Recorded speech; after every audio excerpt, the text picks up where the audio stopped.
यही समय है, वृद्धावस्था और मृत्यु से, दुर्गति से अपने को बचा लो। बढ़िया समय है। जरा मरण मोक्षाय, हमारे ऊपर वृद्धावस्था का प्रभाव ना पड़े। बोले हमने तो बड़े बड़े भजनानंदियों के शरीर को वृद्ध होते देखा है। तो शरीर को बोल रहे हैं क्या? वो अपने पे बोल रहे हैं। इस शरीर की वृद्धावस्था का प्रभाव हमारे ऊपर न पड़े, इस शरीर की मृत्यु अवस्था का प्रभाव हमारे ऊपर न पड़े। हम सीधे देहाभिमानी, तो हमारे से तात्पर्य शरीर में हो जाता है। हम स्वरूप की बात कर रहे हैं, शास्त्र स्वरूप की तरफ इंगित कर रहे हैं। जो मनुष्य मेरा आश्रय लेकर के मेरी प्राप्ति के लिए बताए गए सिद्धांतों के अनुसार प्रयत्न करता है, उसके उस प्रयत्न को देख करके हम उसको ब्रह्म स्थिति प्रदान कर देते हैं। प्रयत्न से नहीं मिला, पर प्रयास देख करके। जैसे यशोदा मैया लाला जी को बांधना चाहती है, भागी बांधने के लिए। अब लाला दौड़ रहे हैं, मैया पकड़ने की चेष्टा करती, प्रभु पीछे मुड़ मुड़ के देख रहे हैं, मैया के माथे पे पसीना आ गया, श्रमित हो रही, पर वो प्रयत्न नहीं छोड़ रहे। तो प्रभु स्वयं अपने को बंधा दिया। बस ऐसा ही करते हैं। जब उपासक हार नहीं मानता, हर कष्ट सहता है, किसी प्रलोभन में रुकता भी नहीं है, प्रयत्नशील रहता है भगवत प्राप्ति के लिए, तो प्रभु उसके प्रयत्न को देखकर द्रवित हो जाते हैं और अपने आप को प्रकाशित कर देते हैं। अगर हम प्रमाद स्थिति में रहेंगे तो असाधन होता रहेगा, तो असाधन अर्थात पाप, पाप होता रहेगा तो भजन में प्रवृत्ति ही नहीं होगी। पाप रहित जीवन ही दृढ़ भजन के योग्य होता है। बहुत सावधान रहना चाहिए, कोई भी असत क्रिया नहीं हो। बहुत बड़ा इनका दंड मिलता है, ये जीव जानते नहीं, अज्ञान की धरा में मनमानी आचरण करते रहते हैं। भयंकर गतियां, इन सब से हमें मुक्त होने का अवसर मिला है। जो मेरा आश्रय लेकर के मेरे द्वारा बताए हुए सिद्धांतों का, प्रभु ही संत रूप में, गुरुदेव के रूप में, शास्त्र के रूप में, ब्रह्म ऋषियों के रूप में हमें मार्ग बताते हैं, हम प्रयास करें, पूर्णता उनकी तरफ से हो। हम शरणागति का प्रयास कर रहे हैं, पूर्णता उनके हाथ में है। हम उनकी प्राप्ति का प्रयास कर रहे हैं, ये उनके हाथ की बात है। कब कैसे हमें मिलेंगे, कौन सी स्थिति देंगे, ये उनके ऊपर की बात। हमें उसका चिंतन नहीं करना, हमें ये चिंतन करना है कि आराध्य देव के सिवा और कुछ चिंतन ना होने पावे। उस ब्रह्म को, संपूर्ण अध्यात्म को और संपूर्ण कर्म को वो जान जाते हैं। जरा मरण मोक्षाय मामाश्रित यतन्तिते, ये वृद्धावस्था और ये मरण अवस्था, जीते जी मुक्ति प्राप्त करने के लिए मानव देह मिला है। अगर आप प्रयासरत रहे, जीवन में अनुभव आपको नहीं हुआ और कभी भगवद आश्रय छोड़कर आप इधर उधर भटके नहीं, तो आपका शरीर पूरा होते होते भगवान अनुभव करा देंगे। पीछे ऐसा वर्णन किया है स्वयं प्रभु ने कि उस समय मैं स्वयं आकर स्मृति रूप से उसके हृदय में जागृत हो जाता हूं, क्योंकि जीवन भर लड़खड़ाते हुए ही सही पर हमारी तरफ चलने का इसने प्रयास किया है।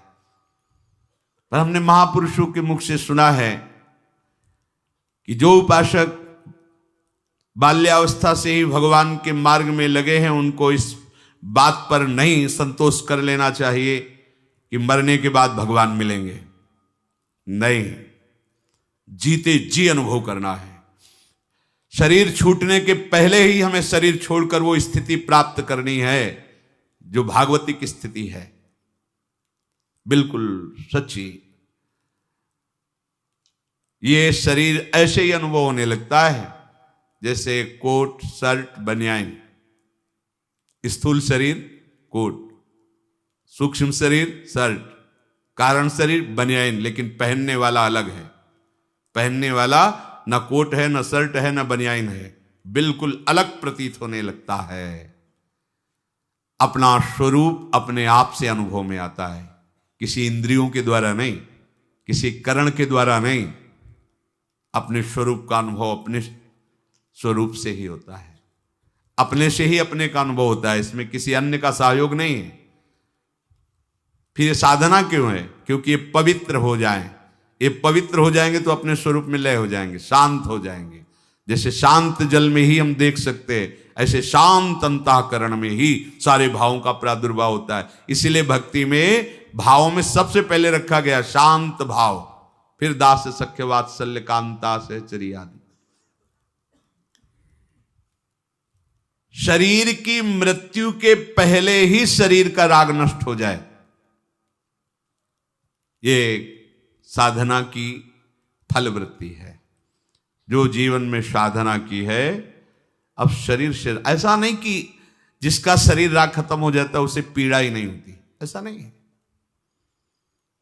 पीड़ा होती है पर परेशानी नहीं होती, दर्द है पर दुख नहीं है, व्याकुलता नहीं। क्यों हुआ ऐसा, कष्ट क्यों, हे भगवान ये कष्ट, ऐसा कुछ नहीं होता। सहज में एक वृत्ति रहती भगवदाकार।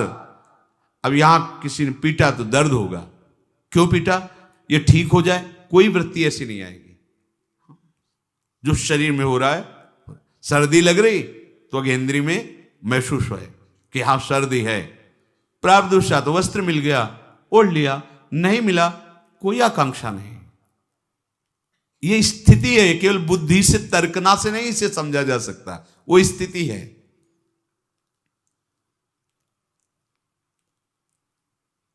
तात्पर्य यह हुआ कि इस मनुष्य शरीर से वृद्धावस्था आने के पहले और मृत्यु अवस्था आने के पहले भगवत प्राप्ति कर लो।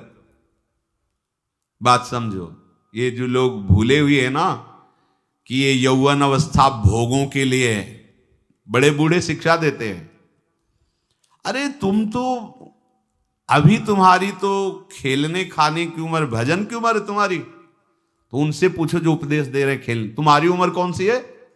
तुम करते हो भजन, तुम भगवत चिंतन में रखते हो, पर वो वहां उत्तर देने की सामर्थ्य नहीं, इसलिए वो बोल नहीं पाते। नहीं, बड़े बुजुर्ग जैसे समझाते हैं तुम्हारी भजन करने की उम्र थोड़ी है, तो हे पूज्यवर आपकी उम्र कौन सी है और अब आप क्या कर रहे हैं? भजन कोई खेल खिलौना नहीं है। जब तक आपने पूर्वाभ्यास नहीं किया तो आपका भजन जीवन में आगे नहीं होने वाला। ये भूल जाओ कि लड़का बच्चा परिवार और इनके सब ब्याह बर और सब होने के बाद बुढ़ापे में आराम से जाकर वृंदावन में फ्लैट लेंगे और खूब भजन करेंगे। भूल जाओ, फ्लैट ले सकते हो, आओगे लेकिन यहां प्रपंच ही करोगे, भजन नहीं कर पाओगे। सत्संग में बैठोगे सो जाओगे, शब्द समझ में नहीं आएगा क्योंकि अभ्यास ही नहीं किया है।